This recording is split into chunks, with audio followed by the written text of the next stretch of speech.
क्या करे, भूखे हुए हैं हम लोग, 2 साल से भूखा है। 14 लाख रुपया भाड़ा हो गया 2 साल में। अब इस बार सावन अगर नहीं लगता, मंदिर नहीं खुलता है 1 महीना के अंदर में, तो खाली लाश देवघर में देखना मिलेगा आने वाला समय में। कोरोना के चलते, लॉकडाउन के चलते ये 2 साल से हम सबका एकदम बिजनेस एकदम ठप हो चुका है।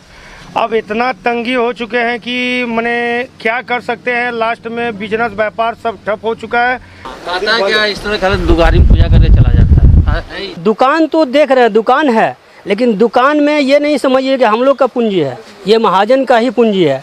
महाजन उधार देती है सावन से पहले, उसके बाद सावन और भादो आसीन आते आते हम लोग उसको धीरे धीरे करके कर्ज चुकता करते हैं।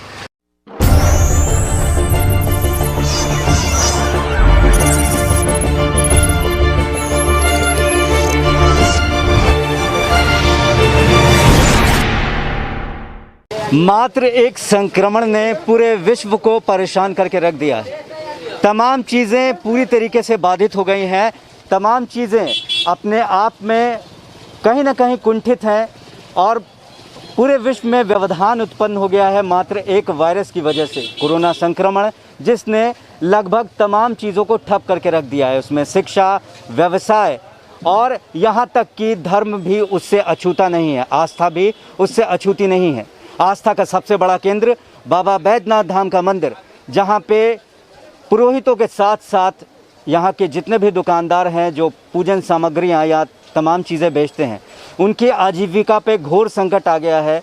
लगातार यहाँ पर भक्तों के आवागमन में कमी देखी जा रही है, जिसकी वजह से पूरे दिन ये दुकानदार दुकान खोल के बैठते तो हैं, लेकिन भक्तों का आना बिल्कुल कम हो गया है। इसकी वजह से आजीविका भी काफ़ी कम हो गई है। आइए इन पीड़ित दुकानदारों से बात करते हैं। सबसे पहले अपना नाम बताएं आप। सुभाष केसरी।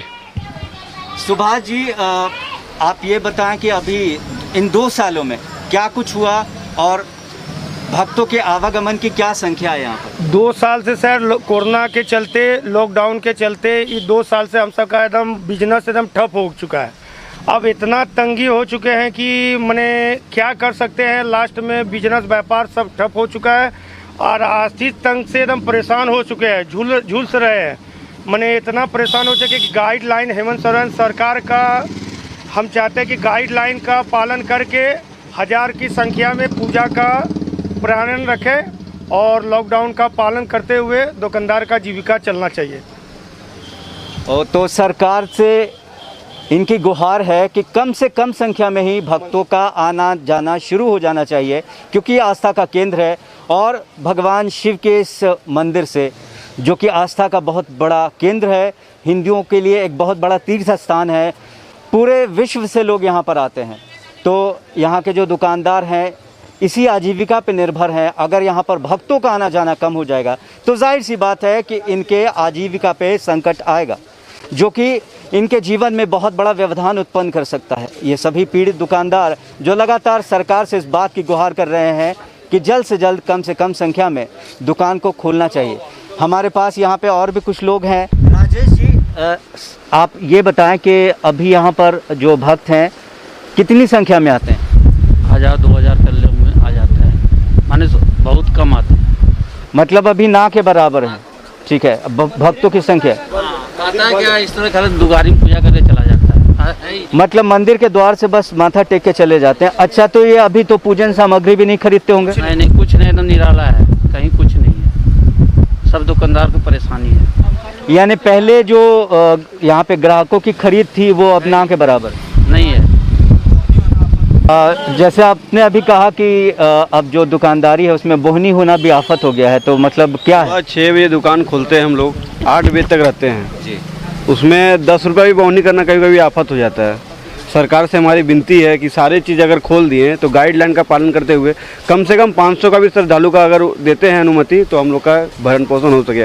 2 साल से दुकान का भाड़ा किराया बाकी है, महाजन का टेंशन है, बहुत तरह का आर्थिक स्थिति हम लोग का गंभीर हो चुका है। आप लोग पूरी तरीके से कर्ज में डूब चुके हैं? पूरा कर्ज में डूब चुके हैं हम लोग। 2 साल का किराया बाकी है, 2 साल का किराया बाकी है, सारा महाजन का ऊपर से प्रेशर है। चीज़ें बिल्कुल स्पष्ट हैं, साफ है कि सरकार जब अपनी व्यक्तिगत चीज़ों के लिए जब कोई निर्णय लेती है जब चुनाव होता है तो बड़े से बड़ा हुजूम होता है, भीड़ होता है, लेकिन जहां पर लोगों की जीवन यापन की बात है, आस्था के केंद्र को फिर से खोलने की बात है, वहां पर सरकार मौन क्यों है? मधुपुर में चुनाव हुआ था, उसमें लाखों लाख का भीड़ था, उसमें कोरोना के कोई गाइडलाइन का नियम का फॉलो नहीं हो रहा था। और अभी हम लोग भूखे मर रहे हैं तो सरकार को ये नहीं दिखा जा रहा कि हम लोग कैसे जिए। कुछ पैकेज भी दे दे उसके लिए, अर्थव्यवस्था के लिए। मतलब सरकार अपने लिए, अपने पक्ष में सब कुछ कर रही है, लेकिन आपके लिए पेंडेमिक एक्ट आ जाता है, काफी दिक्कत का सामना करना पड़ रहा है। क्या जाने सावन नहीं लगे तो कितना जन शिवंगम डूब के मरेगा। जी, ये स्थिति है, ये स्थिति है। आप हर दुकानदार से पूछ सकते हैं। स्थिति काफ़ी भयावह है और काफ़ी चिंताजनक है कि यहाँ के लोग इस स्थिति में हैं। इनका ये कहना है कि अगली बार अगर पुनः लॉकडाउन लगाया गया तो स्थिति सबके लिए बिल्कुल मृत्यु के समान हो जाएगी। मृत्यु के समान कष्ट झेल रहे हैं यहाँ पे लोग, क्योंकि आजीविका बिल्कुल ना के बराबर है। कोई भी सोर्स ऑफ इनकम यहाँ पर इन लोगों के लिए नहीं है। पूरी तरीके से सारी चीज़ें बंद हो गई है। सीताराम मंडल बिहार से आकर यहाँ पर झारखंड में रहकर अपना परिवार का जीविका चला रहे हैं, लेकिन ये 2 साल का महामारी ने हम लोग को इतना तंगी कर दिया है। हम लोग का दुकान तो देख रहे हैं, दुकान है, लेकिन दुकान में ये नहीं समझिए कि हम लोग का पूंजी है, ये महाजन का ही पूंजी है। महाजन उधार देती है सावन से पहले, उसके बाद सावन और भादो आसीन आते आते हम लोग उसको धीरे धीरे करके कर्ज चुकता करते हैं। और ये पिछले साल सावन का तो ये हाल रहा, वो पिछले बकाया अभी तक हमने महाजन को पूरा नहीं कर पाए। उसके बाद स्कूल फीस, जीविका चलाना महातंगी हो चुका है। अब हम लोग को ऐसा लगता है कि क्या करें, जिंदा रहना बेकार है।